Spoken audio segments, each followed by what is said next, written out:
좋은 날입니다. 오늘도 말씀 안에 승리하는 하루 되시기를 기도하겠습니다. 오늘 생명의 삶 본문은 사도행전 21장 27절부터 40절입니다.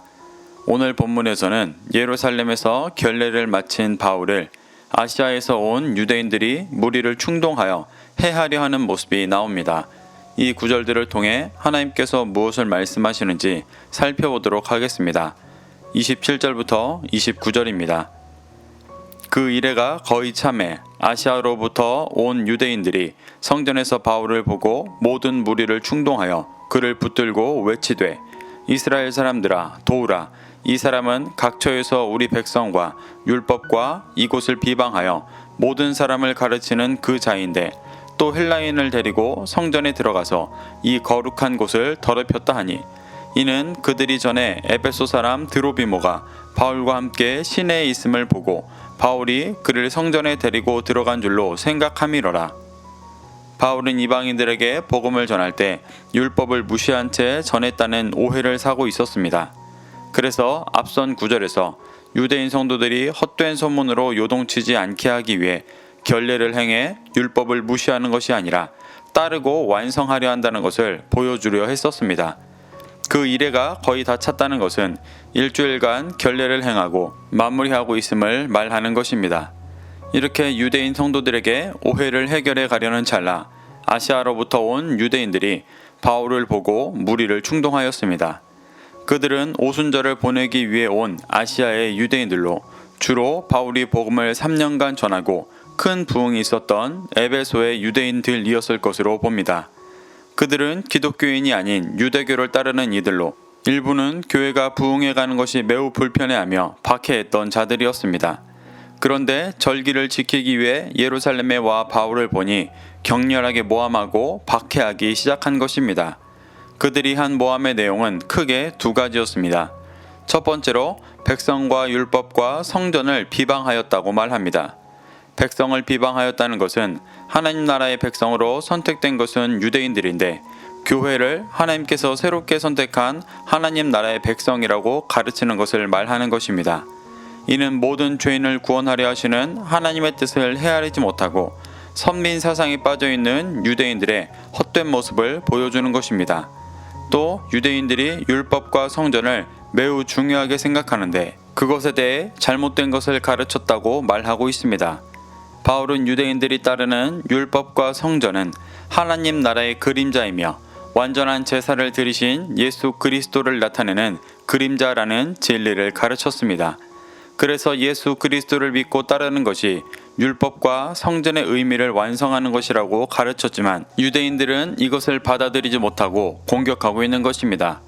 아시아에서 온 유대인들이 두 번째로 모함한 내용은 바울이 헬라인을 데리고 성전에 들어가 거룩한 곳을 더럽혔다는 것이었습니다.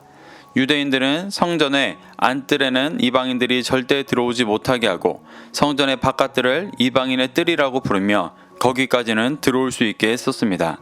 하지만 혈통으로 이를 나누는 모습은 하나님께서 진정으로 원하시는 성전의 모습이 아니었기 때문에 예수님께서는 그 막힌 담을 허무시고 유대인과 이방인 누구든 예수님을 믿고 따르는 자들을 구원하시려 하셨었습니다. 그러니 바울과 같이 예수님을 믿고 따르는 이방인이 성전에 들어간다 한들 하나님 앞에 죄를 짓는 것이 아니었는데 유대인들은 이를 받아들이지 못했습니다. 더구나 에베소 사람 드로비모가 성전에 들어갔다는 것 자체가 사실이 아니었던 것으로 보여집니다. 아시아에서 온 유대인들은 자신들의 유익과 목적을 위해 선동하고 있을 뿐이었습니다. 30절부터 31절입니다.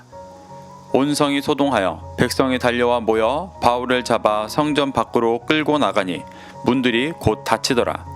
그들이 그를 죽이려 할 때 온 예루살렘이 요란하다는 소문이 군대의 천부장에게 들리매 아시아에서 온 유대인들의 선동으로 온 성이 소동하여 백성들이 달려와 율법을 무시하고 이방인을 데리고 와 성전을 더럽혔다고 모함받은 바울을 잡아 성전 밖으로 끌고 갔습니다.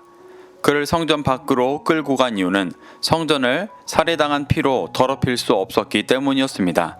하나님의 온전한 말씀에는 무관심하지만 헛된 율법에 집중되어 있는 유대인들의 모습을 잘 보여주고 있습니다. 바울을 성전 밖으로 끌고 나간 유대인들이 바울을 죽이려 소동이 일자 로마 군대의 천부장이 이를 듣게 됩니다. 32절부터 33절입니다. 그가 급히 군인들과 백부장들을 거느리고 달려 내려가니 그들이 천부장과 군인들을 보고 바울 치기를 그치는지라. 이에 천부장이 가까이 가서 바울을 잡아 두 쇠사슬로 결박하라 명하고 그가 누구며 그가 무슨 일을 하였느냐 물으니 바울을 죽이려는 소동을 들은 로마의 천부장은 급히 군인들과 백부장들을 거느리고 달려 내려갔습니다. 로마는 많은 나라를 식민지로 삼고 있었기 때문에 밀란이 자주 일어났고 그 밀란에 대해 매우 엄하게 다스렸습니다. 그중 유대 지역은 밀란이 잦은 지역이었기 때문에 더욱 민감했을 것입니다. 그래서 소란이 일자 천부장이 군인들과 신속히 내려간 것입니다. 바울을 죽이려 하던 유대인들은 천부장을 보고 바울 치기를 그쳤습니다. 사형할 권리가 없었던 유대인들이 바울을 죽이기까지 하는 것은 불법이었기 때문에 로마의 공권력 앞에 폭력을 멈춘 것입니다.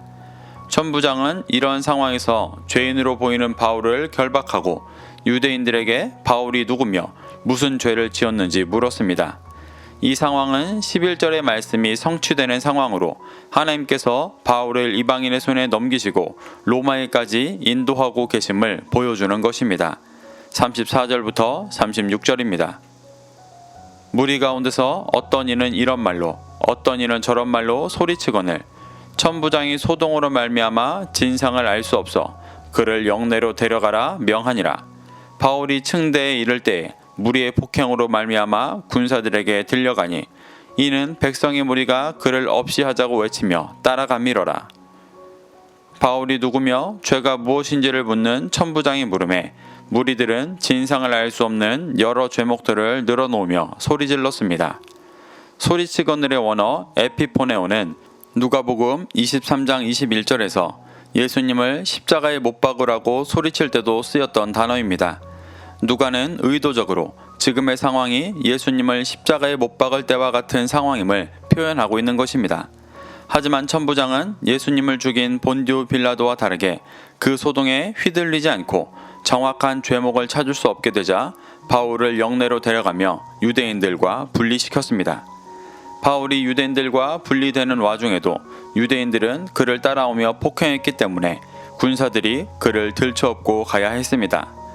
유대인들은 천부장이 죄를 찾지 못해 바울을 데리고 가고 있는데도 계속해서 그를 없이 하자고 외치며 따라갔습니다.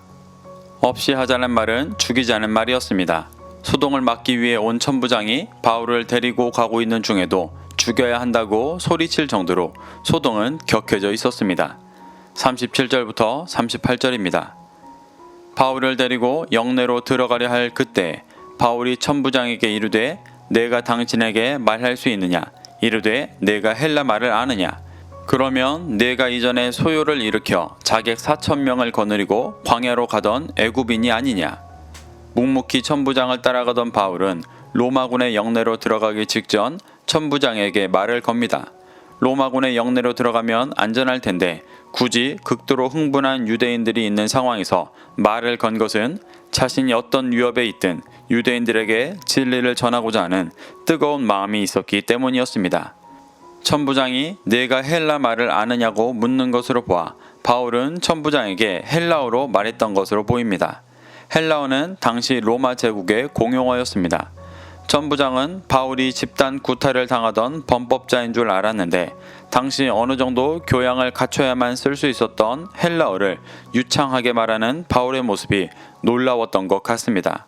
그러며 혹 바울이 이전에 소요를 일으켰던 애굽인이 아닌지 물었습니다. 39절부터 40절입니다.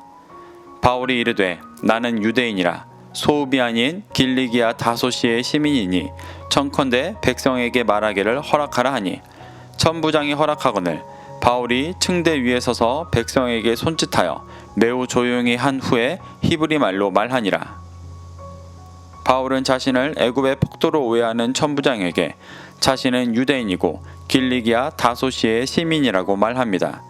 길리기아 다소는 로마 제국의 대도시 중 하나였습니다.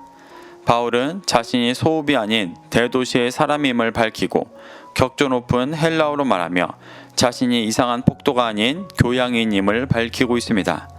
그리고 정중하게 자신을 헤아려 하던 유대인들에게 말하기를 허락해 달라고 합니다. 천부장은 예상과 다른 바울의 모습에 유대인들에게 말하기를 허락합니다.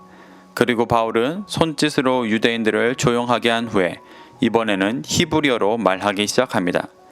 이는 복음을 받아들이지 못하는 유대인들에게 포커스를 맞춰 복음을 변증하기 위해서였습니다.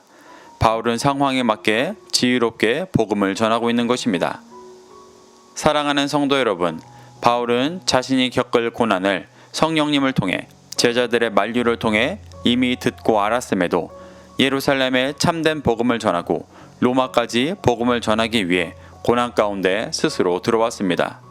그리고 진리를 받아들이지 못하는 유대인들의 폭력으로 큰 고초를 당하고 있습니다. 그럼에도 그는 자신을 죽이려는 유대인들에게 복음을 전하려 애쓰고 있습니다. 이것이 하나님의 말씀에 붙들려 오직 복음을 전하고 영혼을 구원해 주님의 때를 준비하기를 소망하는 자의 삶입니다. 우리도 이러한 바울의 삶을 교훈 삼아 그리스도인으로서 복음을 전하고 영혼을 구원해 주님의 때를 준비하게 되시기를 축복합니다. 오늘도 이 말씀을 심령에 새겨 승리하는 하루 되시기를 기도하겠습니다.